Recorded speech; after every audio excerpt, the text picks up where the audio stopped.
Joining us now is former governor of Virginia, Jim Gilmore. He's also the chairman of Team Virginia and a good friend of the show. He's a good friend of mine, and I really bonded with the governor when the governor and I spent a week in Manchester before the New Hampshire primary. I was covering that on the air. The governor was still a presidential candidate back then on the Republican side, and we spent a week at the Super 8 Motel in Manchester drinking stale coffee, eating 2-day-old sugar buns, and trying to make our way through that cut-rate budget motel in Manchester. And we'd see each other at 5 a.m. every day. So he was out there working hard, and so was I. And that was a Super 8 in Manchester, Governor. That was the epitome of what you might call a flea bag. Well, look, that's American politics. You're out there actually trying to see people, and you were doing a great job, and I think I was doing a great job. It was a lot of fun. It was awfully cold up there. I know it was. I would get the shuttle to wherever we were broadcasting every day at 5 a.m., like 5:05, and Jim Gilmore would be down there. He's getting his coffee, getting set for the day. I'm thinking to myself, where on earth are you going at 5 a.m.? He was out shaking hands at factories and things like that. That was definitely a bonding experience for us. All right, look, Governor, let's get rid of the elephant in the room here. You're the chairman of Team Virginia. This is the get out the vote effort, the identifying voters. I mean, the effort to win Virginia for the Republican presidential nominee, no question. This is a key swing state. Trump wins Virginia. He's going to get elected president. There's other avenues to be there if he does not, but you're in a key leadership position. I find out yesterday through the media that you have not made a formal endorsement of our presidential nominee, Donald Trump, yet you're taking this key position. Much to my chagrin, I was shocked by it, and I was upset also because, I'm all in for Trump. But I'm thinking to myself, how can you lead Team Virginia and not be 100% able to back the Republican nominee who, got 13 million votes in the primary, carried Virginia with 36% where a record million people turned out, yet you've taken this leadership position. Reconcile that for me. Well, look, I think we're stumbling over what the word endorsement means. I think you need to look at what I'm actually trying to do for the party and for the ticket and for Donald Trump. I was a candidate myself. You just made that clear. I had differing views for Mr. Trump for Donald Trump on several of the issues. But I'm not the candidate. He is the candidate. And I've made it crystal clear that I think that we should be carrying Virginia instead of Hillary Clinton. And that's why I've taken so serious steps. I volunteered to help with the Get Out the Vote campaign. In that capacity, I addressed virtually all of the state conventions and told the rank and file people that Jim Gilmore was behind the ticket, behind Donald Trump. I've been out there appearing on radio shows, including yours, television shows, including national television shows, in order to fight for Donald Trump to win.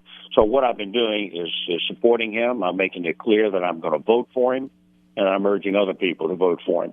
The word endorsement, I think, means that in many people's minds, it just agree with everything that the candidate says, and I just don't. I think that there are some places where he has taken some positions, which is his right as the candidate, which I just don't happen to agree with, which is my right as a former candidate. But I don't think that stops me from trying to do what I think is right. And what is right is to make sure that this state goes for Donald Trump. If Hillary Clinton becomes the president, you're going to continue to see a march to the left. I don't believe you'll see that with Donald Trump. I think you're going to see more and more control over the economy, which we have seen with Barack Obama and Hillary Clinton. I don't think you'll see that with Donald Trump. You're going to see a foreign policy which has led to a serious deterioration worldwide. Russia, China, Iran, the Middle East, the international terrorist war that we're seeing. The proof is in the pudding. That's what we've already seen. I don't think you'll see that with Donald Trump. But there are things that Donald Trump says that I don't want to take possession of. So that's why I'm doing what I'm doing. I think you should judge Jim Gilmore by his actions and not by any kind of phraseology. But don't you see an internal conflict there?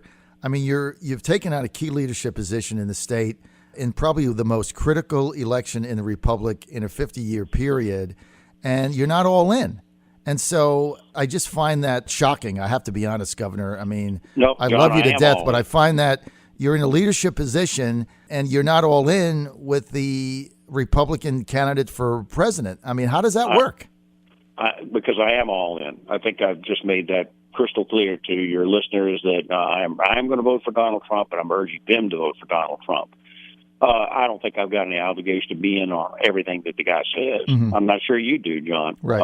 And so that is the distinction that I at least have in my mind, and that's where we are today in Virginia politics and American politics. But there's no question that I am actually not just talking; I'm actually acting in order to try to help to make sure that Donald Trump carries Virginia. Okay, so what you're saying as far as the endorsement scenario is that we're mincing words. Is that my understanding? Yeah, it's my view anyway. Because judge me by what I'm trying to do, what I'm trying to do is I'm not trying to just necessarily help a candidate or a party. I'm trying to help the country. Mm-hmm. I'm very concerned about the direction of the nation. I'm very concerned about our position in the world. I think there's serious danger. I think Hillary Clinton is not good for this country. It's perfectly clear from her record. It's perfectly clear from her statements. She will move the country in the wrong direction. I believe that Donald Trump will not. And that's why I'm taking the position I've taken, and I'm trying to help out everybody. All right. So we're on the same page, right? We're both of us trying to get Trump elected. We have a different vernacular in order. Obviously there is some positions he has that you don't agree with. I have to say on the air, I love my candidate. I mean, I would have to think about something I don't agree with him on, but I love my candidate, and I couldn't be more excited about Trump, and I think he's going to win, and I think he's going to be a phenomenal president, and I'm really excited about it. So I endorse my candidate. I love my candidate, and I think as long as both of us are trying to win Virginia and get him to the White House, then I guess that works. Now, let me give an update on the Trump campaign in Virginia, and I'll be very candid, Governor, with our audience and with you also, because I know you've been working hard. You certainly deserve that. The Trump campaign in Virginia had been basically by the Republican National Committee written off for dead. And we got $0 up to now from anybody in New York or Washington when Manafort was there because we didn't have a down ballot candidate, as you know.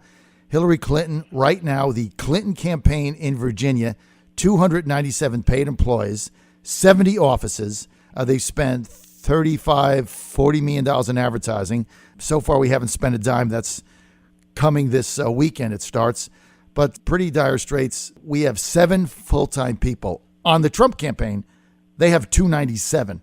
So Manafort's gone. That's changed. We got a major commitment from the Trump campaign in New York City that came down just yesterday. Everything is done. We got millions of dollars of infrastructure. We're going to be opening up about 50 offices in the next 3 weeks. We're going to be hiring about 50 people. And they have put Mike Rubino, the young man that engineered the Trump primary campaign, they took him out of finance at Trump Tower. He's back in the state. He's now in charge of Virginia. And we got, I'm not going to say the amount on the air for the others to know, but it's a substantial investment of millions of dollars in infrastructure and in advertising. And I think people are going to see a huge difference, Governor, in the Trump campaign in the next 2 weeks by the number of people we have, the number of offices we have, the number of materials we have, and the other things that one needs, data mining and otherwise, for the infrastructure that we are so far way behind on. Well, I think that's very encouraging, John. Team Virginia, which has been the project of the Republican Party of Virginia and the Republican National Committee, was in place over a year ago in order to try to begin the process of building infrastructure before any candidate was chosen.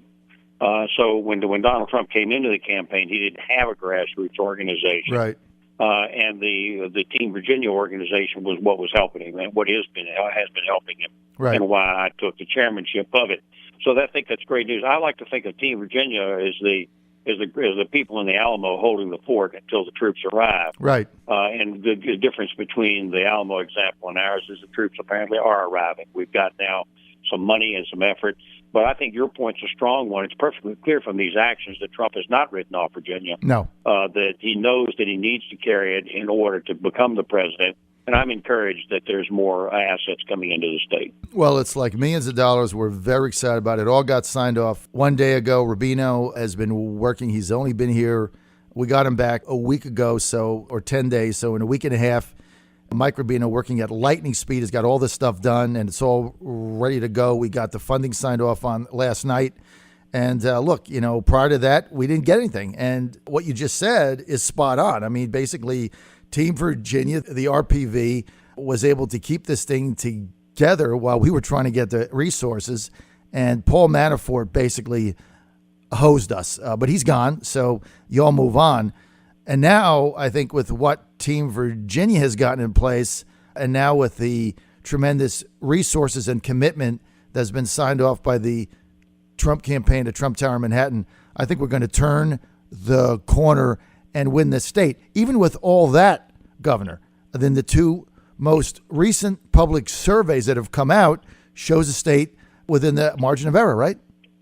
That's right. I think that that Trump and I and you are encouraged by the fact that the people of Virginia are starting to respond in the polling and saying that Trump is, in fact, somebody that they can support.